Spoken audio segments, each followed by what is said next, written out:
Hello friends, welcome to ஜோஸ் Tamil health and beauty. கொழுப்பு கட்டிகளை இயற்கையான முறையில் நிரந்தரமாக முழுமையாக சரி செய்யக்கூடிய ஒரு அருமையான மருத்துவ குறிப்பை தான் இன்றைக்கி நம்ம இந்த வீடியோவில் பார்க்க போகிறோம்.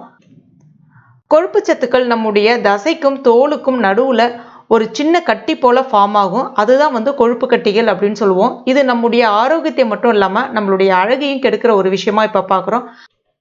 அது ஆண்கள் பெண்கள் என்ற வேறுபாடு இல்லாமல் எல்லாருக்குமே இந்த கொழுப்பு கட்டிகள் இப்பொழுது இருக்குது. பொதுவாகவே இந்த கொழுப்பு கட்டிகள் வரதுக்கு மிக முக்கிய காரணம் இப்போ மாறி வரும் உணவு முறை மாற்றங்கள், அதிகமான கொழுப்பு சத்து நிறைந்த உணவுகளை எடுத்துக்கிறது, ரத்தம் சுத்தமின்மையாக இருக்கிறது, இது எல்லாமே ஒரு காரணம். ஆங்கில மருத்துவத்தில் ஆப்ரேஷன் பண்ணி தான் அந்த கொழுப்பு கட்டிகளை நீக்க முடியும். அப்படி எங்கெல்லாம் கொழுப்பு கட்டிகள் இருக்கோ அதை நம்ம நீக்கினாலும் மறுபடியும் மேற்கொண்டு கொழுப்பு கட்டிகள் வர்றதுக்கு வாய்ப்புகள் அதிகமாக இருக்குது. இயற்கையான முறையில் நீங்கள் சில உணவுகளை எடுத்துக்கும் போது மேற்கொண்டு உங்களுக்கு புதியதாக அந்த கொழுப்பு கட்டிகளும் வராமல் இருக்கும். இருக்கக்கூடிய கொழுப்பு கட்டிகளும் முழுமையாக கரைந்துவிடும். இப்போ இதை எப்படி செய்யறது நம்ம பார்க்க ஆரம்பிச்சிடலாம். அதற்கு நான் 5 மிளகு எடுத்திருக்கேன். இது நான் இன்னைக்கு ஒரு நாளுக்கு உண்டான டிப்ஸ் உங்களுக்கு சொல்கிறேன். அதை கரெக்டாக ஃபாலோ பண்ணுங்கள். 5 மிளகு எடுத்துக்கங்க. மிளகை ஒரு உரலில் தட்டிட்டு நல்ல நைஸாக பவுடர் பண்ணி எடுத்துக்கங்க. இப்போ இந்த அளவுக்கு கிடைக்கும். உங்களுக்கு தினமுமே மிளகை இந்த மாதிரி தட்டுறதுக்கு கஷ்டமாக இருக்குது அப்படின்னா மிளகை நல்லா பொடி பண்ணி வச்சுக்கங்க நைஸாக. அது இந்த அளவுக்கு உங்களுக்கு கிடைக்கிற அளவுக்கு நீங்கள் எடுத்துக்கங்க. 5 மிளகு பொடி பண்ணால் எந்த அளவுக்கு இருக்கணுமோ அந்த அளவுக்கு எடுத்துக்கங்க. அதுக்கு அடுத்ததான் கழற்சிக்காய். கழற்சிக்காய் உங்களுக்கு நாட்டு மருந்து கடைகளில் கிடைக்கும். கழற்சிக்காயே எனக்கு கிடைக்கல, அதனுடைய பொடியாக தான் கிடைச்சிது. கழற்சிக்காய் சூரணம் அப்படின்னு சொல்லிட்டும் கிடைக்கும். ஒரு 1/4 ஸ்பூனுக்கு குறைவாகவே கழற்சிக்காய் பொடி நான் இது கூட சேர்த்துக்கிறேன்.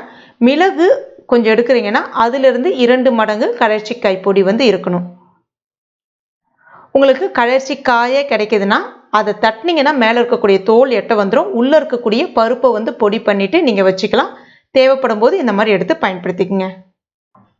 இப்போ இது கூட 1 ஸ்பூன் அளவுக்கு தேன் சேர்த்து நல்லா மிக்ஸ் பண்ணிவிடுங்க. காலையில் வெறும் வயிற்றில் தூங்கி எந்திரிச்ச உடனே ப்ரஷ் பண்ணதுக்கப்புறம் 1 கிளாஸ் தண்ணி சாப்பிட்டதுக்கப்புறம் இதை நீங்கள் சாப்பிட்ருங்க. இதே மாதிரி தொடர்ந்து சாப்பிட்டுட்டு வரலாம். இவ்வளோ நாள் தான் சாப்பிட்ணும் அப்படிலாம் கிடையாது. 6 மாதம் வரைக்கும் கூட இதை நீங்கள் சாப்பிட்லாம். இதை நீங்கள் 1 மாதம் அட்லீஸ்ட் தொடர்ந்து சாப்பிட்டுட்டு வரும்போது உங்கள் உடம்புல இருக்கக்கூடிய அந்த கொழுப்பு கட்டிகள் படிப்படியாக கரைய ஆரம்பிக்கும். ரத்தம் நல்லா சுத்தமாக ஆரம்பிக்கும். மேற்கொண்டு நீங்கள் மேற்கொண்டு கொழுப்பு கட்டிகள் எங்கேயும் வராமலும் இருக்கும். நீங்கள் ஆப்ரேஷன் பண்ணி தான் அந்த கொழுப்பு கட்டியை சரி செய்யணுன்ற அவசியமே இருக்காது. உங்களுக்கு இந்த மாதிரி தேனில் கலந்து சாப்பிட்றதுக்கு கஷ்டமாக இருக்குது அப்படின்னா இதை அப்படியே மோரில் கலந்துட்டு கூட காலையில் வெறும் வயிற்றில் சாப்பிட்லாம். அந்த மாதிரி சாப்பிடும்போது உங்களுக்கு நல்ல பலன் தெரியும். இதை யாரெல்லாம் எடுத்துக்கக்கூடாது அப்படின்னு பார்த்தீங்கன்னா, கர்ப்பமாக இருக்கக்கூடிய பெண்கள், கர்ப்பத்துக்கு முயற்சிக்கக்கூடிய பெண்கள் எடுத்துக்கக்கூடாது. ஏன்னா இது பீரியட்ஸை ஓவர்ஃப்ளோ பண்ணும். அது மட்டும் இல்லாமல் மாதவிடாய் சமயங்களில் பீரியட்ஸ் டைமில் இருக்கக்கூடிய பெண்கள் அந்த டைமில் இந்த டிப்ஸை ஃபாலோ பண்ணாதீங்க. அந்த மாதிரி ட்ரை பண்ணும்போது இன்னும் பீரியட்ஸை ஓவர்ஃப்ளோ பண்ணும் கழற்சிக்காய். அதனால் பீரியட்ஸ் முடிஞ்ச பிறகு இந்த டிப்ஸை நீங்கள் ட்ரை பண்ணலாம். உங்களுடைய உணவு முறைகளை கொஞ்சமாச்சும் மாற்றத்துக்கு ட்ரை பண்ணணும். கொழுப்பு சத்துக்கள் நிறைந்த உணவுகளை தவிர்த்துட்டு அதிகமான நார்ச்சத்துக்கள் நிறைந்த உணவுகளை நீங்கள் அதிகமாக எடுத்துக்கணும்.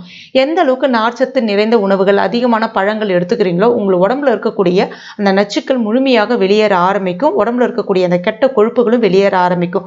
உங்களுடைய உணவுகளில் அதிகமான மஞ்சள், மிளகு அதிகமாக சேர்த்துக்கிறதுக்கு பாருங்கள். உதாரணத்துக்கு தினமுமே ரசம் சாப்பிடலாம். ரசம் சாப்பிடும்போது அதில் மஞ்சள், மிளகு, ஜீரகம் எல்லாமே சேருது.